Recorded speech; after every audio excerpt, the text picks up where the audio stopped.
بسم اللہ الرحمن الرحیم۔ آنے والا انقلاب اور مسلمان۔ ہندوستان میں تیزی کے ساتھ ایک نیا انقلاب آ رہا ہے جو باللحاظ اپنے اثرات اور اپنے نتائج کے 1857 کے انقلاب سے بھی زیادہ شدید ہوگا۔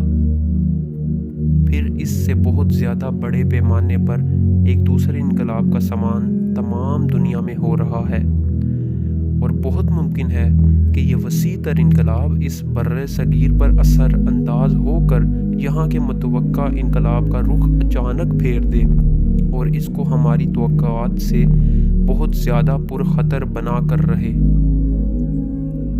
جو لوگ خس و خاشاک کی طرح ہر رو پر بہنے کے لیے تیار ہیں اور جن کو خدا نے اتنی سمجھ بوجھ ہی نہیں دی ہے کہ اپنے لیے زندگی کا کوئی راستہ معین کریں، ان کا ذکر تو قطعاً فضول ہے۔ انہیں غفلت میں پڑا رہنے دیجیے۔ زمانے کا سیلاب جس رخ پر بہے گا وہ آپ سے آپ اسی رخ پر بہہ جائیں گے۔ اسی طرح ان لوگوں سے بھی قطع نظر کیجیے جو آنے والی انقلابی قوتوں پر سمجھ بوجھ کر ایمان لائے ہیں اور بلا ارادہ اسی رخ پر جانا چاہتے ہیں جس پر زمانے کا طوفان دریا جا رہا ہے۔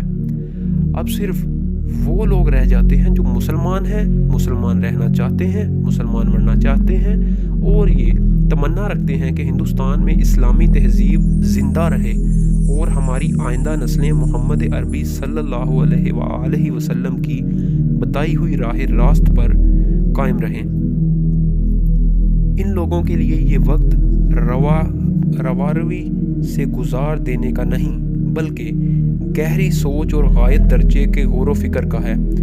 وہ اگر اس نازک وقت میں غفلت اور بے پرواہی سے کام لیں گے تو ایک جرم عظیم کا ارتکاب کریں گے، اور اس جرم کی سزا صرف آخرت ہی میں نہ ملے گی بلکہ اسی دنیا کی زندگی میں ان پر چھا جائے گی۔ زمانے کا بے درد ہاتھ ان کی آنکھوں کے سامنے تہذیب اسلامی کے ایک ایک نشان کو مٹائے گا اور وہ بے بسی کے ساتھ اس کو دیکھا کریں گے۔ زمانہ ان کے قومی وجود کو ملیا میٹ کر دے گا، ایک ایک کر کے ان امتیازی حدود کو ڈھائے گا جن سے اسلام غیر اسلام سے ممیز ہوتا ہے۔ ہر اس خصوصیت کو فنا کر دے گا جس پر مسلمان دنیا میں فخر کرتا ہے۔ وہ یہ سب کچھ دیکھیں گے اور کچھ نہ کر سکیں گے۔ ان کی آنکھیں خود اپنے گھروں میں اپنی نوخیز نسلوں کو خدا پرستی سے دور، اسلامی تہذیب سے بیگانہ اور اسلامی اخلاق سے عاری دیکھیں گی اور آنسو تک نہ بہا سکیں گی۔ ان کی اپنی اولاد اس فوج کی سپاہی بن کر اٹھے گی جسے اسلام اور اس کی تہذیب کے خلاف صف آرا کیا جائے گا۔ وہ اپنے جگر گوشوں کے ہاتھ سے تیر کھائیں گے، وہ جواب میں کوئی تیر نہ چلا سکیں گے۔ یہ انجام یقینی ہے۔ اگر کام کے وقت کو غفلت میں کھو دیا گیا، انقلاب کا عمل شروع ہو چکا ہے، اس کے آثار نمایاں ہو چکے ہیں اور اب فکر و عمل کے لیے بہت ہی تھوڑا وقت باقی ہے۔ ہندوستان میں اسلام کی گزشتہ تاریخ پر ایک نظر۔ اسلامی ہند کی تاریخ پر جو لوگ نظر رکھتے ہیں ان سے یہ بات پوشیدہ نہیں ہے کہ یہاں اسلام کی بنیاد ابتدا ہی سے کمزور ہے۔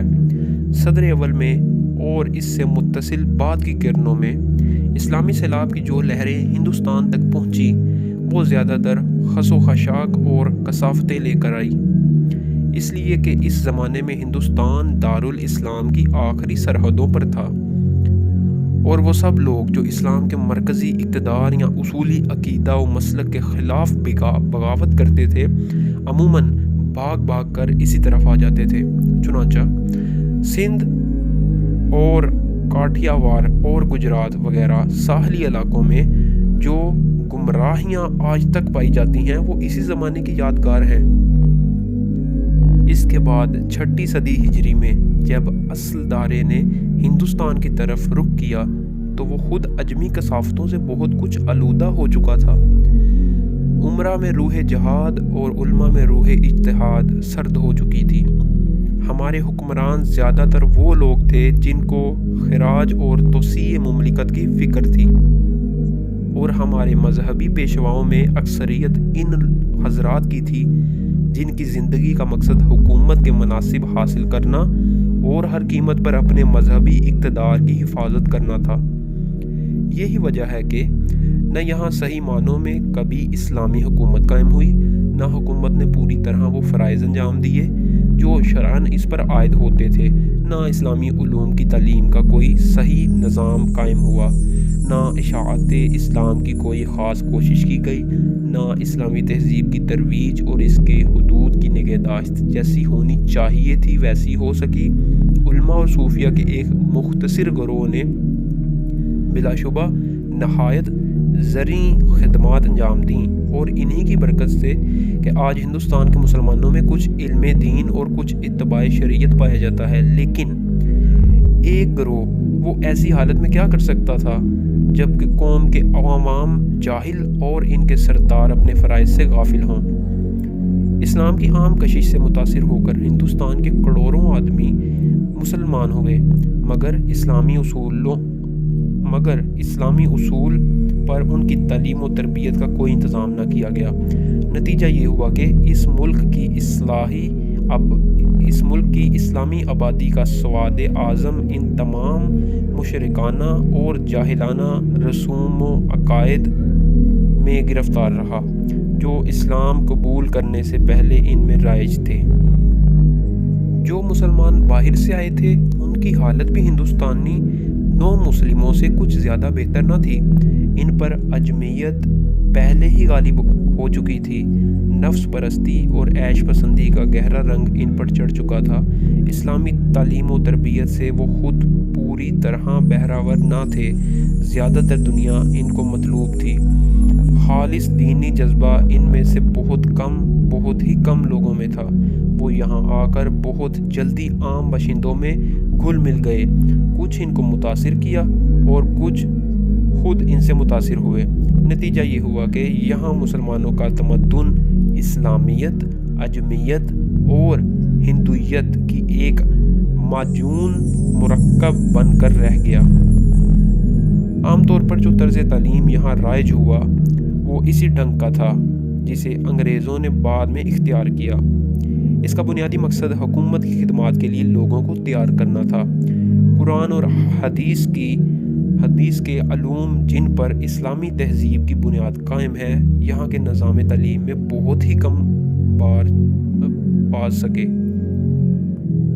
طرز حکومت بھی قریب اسی ڈھنگ کا رہا جس کی تقلید بعد میں انگریزوں نے کی، بلکہ اپنی قومی تہذیب کی حفاظت اور ترویج اور اس کے حدود کی نگہداشت کا جتنا خیال انگریزوں نے رکھا تھا اتنا بھی مسلمان حکمرانوں نے نہ رکھا۔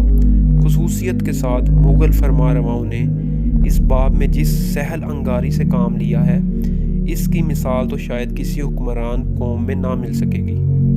ظاہر ہے کہ جس قوم کی تعلیم اور سیاست دونوں اپنی قومی تہذیب کی حفاظت سے دستکش ہو جائیں اس کو زوال سے کوئی قوت نہیں بچا سکتی۔ انحطاط کا آغاز اور اس کے ابتدائی آثار۔ 11ویں صدی ہجری میں انحطاط اپنی آخری حدوں پر پہنچ چکا تھا، مگر عالمگیر کی طاقتور شخصیت اس کو روکے ہوئے تھی۔ 12ویں صدی کے ابتدا میں جب قصر اسلامی کا یہ آخری محافظ دنیا سے رخصت ہوا تو وہ تمام کمزوریاں یکایک نمودار ہو گئیں جو اندر ہی اندر صدیوں سے پرورش پا رہی تھیں۔ تعلیم و تربیت کی خرابی اور قومی اخلاق کے ازمحال اور نظام اجتماعی کے اختلال کا پہلا نتیجہ سیاسی زوال کی صورت میں ظاہر ہوا۔ مسلمانوں کی سیاسی جمعیت کا شیرازہ دفعتاً درہم برہم ہو گیا۔ قومی اور اجتماعی مفاد کا تصور ان کے دماغوں سے نکل گیا۔ انفرادیت اور خود غرضی پوری طرح ان پر مسلط ہو گئی۔ ان میں ہزاروں ہزار خائن اور غدار پیدا ہوئے۔ ان کا ایمان کسی نہ کسی قیمت پر خریدا جا سکتا تھا اور جو اپنی ذاتی فائدے کے لیے بڑے سے بڑے قومی مفاد کو بے تکلف بیچ سکتے تھے۔ ان میں لاکھوں بندگان شکم پیدا ہوئے جن سے ہر دشمن اسلام تھوڑی سی رشوت یا حقیر سی تنخواہ دے کر اسلام اور مسلمانوں کے خلاف بد سے بدتر خدمت لے سکتا تھا۔ ان کے سواد اعظم سے قومی غیرت اور خودداری اس طرح مٹ گئی کہ دلوں میں اس کا نام و نشان تک باقی نہ رہا۔ وہ دشمنوں کی غلامی پر فخر کرنے لگے، غیروں کے بخشے ہوئے خطبات اور مناصب میں ان کو عزت محسوس ہونے لگی۔ دین اور ملت کے نام پر جب کبھی ان سے اپیل کی گئی، وہ پتھروں سے ٹکرا کر واپس آئی، اور جب کبھی کوئی غیرت مند شخص اقتدار قومی کے گرتے ہوئے قصر کو سنبھالنے کے لیے اٹھا، اس کا سر خود اس کی اپنی قوم کے بہادروں نے کاٹ کر دشمنوں کے سامنے پیش کر دیا۔ اس طرح 1.5 صدی کے اندر اسلام کا اقتدار ہندوستان کی سرزمین میں بے خو بن سے اکھاڑ کر پھینک دیا گیا، اور سیاسی اقتدار کے مٹتے ہی یہ قوم افلاس، غلامی، جہالت اور بد اخلاقی میں مبتلا ہو گئی۔ انگریزی حکومت کے دور میں مسلمانان ہند کی حالت۔ 1857 عیسوی کا ہنگامہ دراصل ایک سیاسی انقلاب کی تکمیل اور ایک دوسرے انقلاب کی تمہید تھا۔ جن کمزوریوں نے مسلمانوں سے سیاسی اقتدار چھینا تھا، وہ سب اعلیٰ حالہ قائم تھیں، اور ان پر مزید کمزوریوں کا اضافہ ہو رہا تھا۔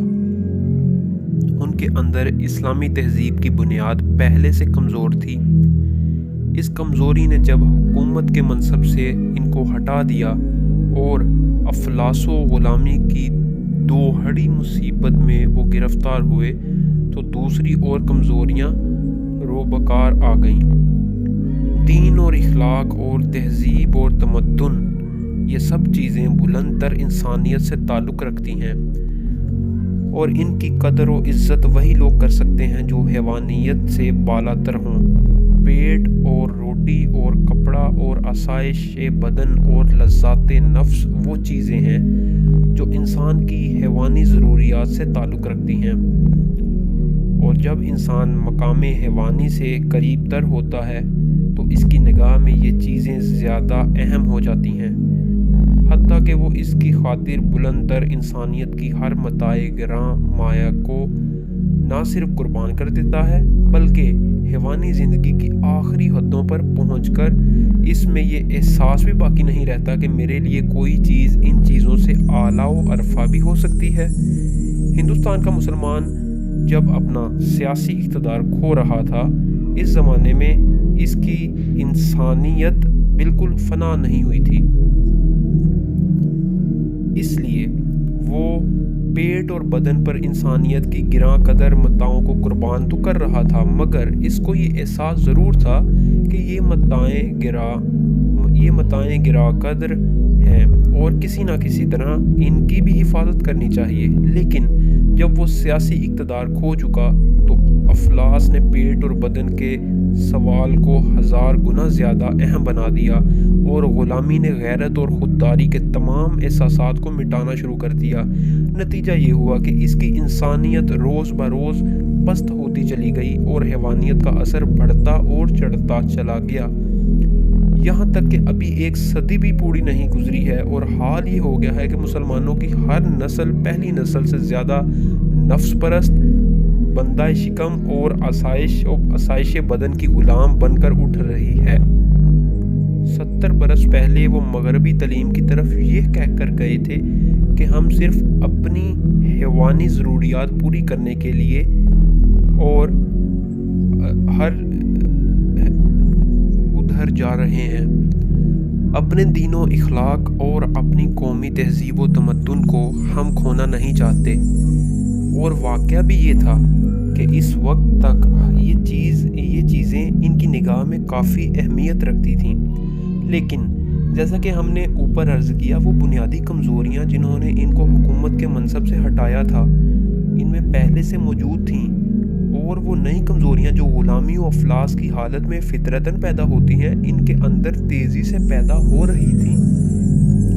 ان دونوں قسم کی کمزوریوں کی بدولت ایک طرف دین و اخلاق کی اہمیت اور قومی تہذیب و تمدن کی قدر و عزت روز بروز ان میں کم ہوتی چلی گئی، دوسری طرف خود غرضی و